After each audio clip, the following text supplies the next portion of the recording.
Oldham dual driver ইউনিটির উদ্যোগে সংগঠনের সভাপতি মোহাম্মদ ইয়াহিয়া খানের সভাপতিত্বে ও সাধারণ সম্পাদক খালিস মিয়ার সঞ্চালনায় ওল্ডাম স্থানীয় রয়্যাল সুলতান হলে বাৎসরিক জেনারেল মিটিং অনুষ্ঠিত হয় বুধবার সন্ধ্যায়। উক্ত মিটিংয়ে ড্রাইভার ইউনিটির সকল পর্যায়ের নেতৃবৃন্দ উপস্থিত ছিলেন।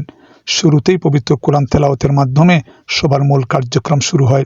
এরপর সভাপতি ও সাধারণ সম্পাদক বিগত বৎসরের বিভিন্ন কার্যদিবসের সিদ্ধান্তবলী নিয়ে স্থানীয় লাইসেন্সিংয়ের সাথে মতবিনিময় ও তাদের মিটিংয়ে উপস্থিত হয়ে ড্রাইভারদের সাথে সংশ্লিষ্ট বিভিন্ন বিষয়াদি নিয়ে আলোচনার বিশদ বিবরণ পেশ করেন এবং উপস্থিত ব্যক্তিবর্গের বিভিন্ন প্রশ্নোত্তর পর্বে আগাম বিভিন্ন বিষয়ের উপর গুরুত্বারোপ করে এর সংশোধন ও সংযোজন সহ বিভিন্ন বিষয়ের উপর একটি প্রস্তাবনা পেশ করেন এবং বর্তমান কার্যনির্বাহী কমিটির করণীয় সম্পর্কে জানতে চান।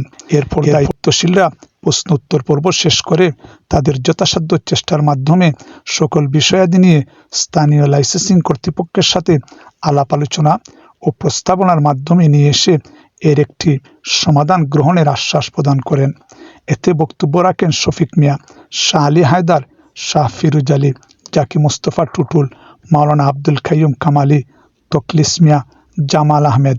কমিটি মেম্বারদের মধ্যে উপস্থিত ছিলেন মোহাম্মদ নানু মিয়া, আবুল আজাদ, রুহেল আহমেদ মিন্টু, মোহাম্মদ আলমগীর মিয়া, সাজ্জাদ মিয়া, বদরুল মিয়া, বাদশা মিয়া, সালিক মিয়া, কবির আহমেদ, শেখ রায়হান, কামাল আহমেদ, রাসেল আহমেদ, আলামিন মিয়া প্রমুখ।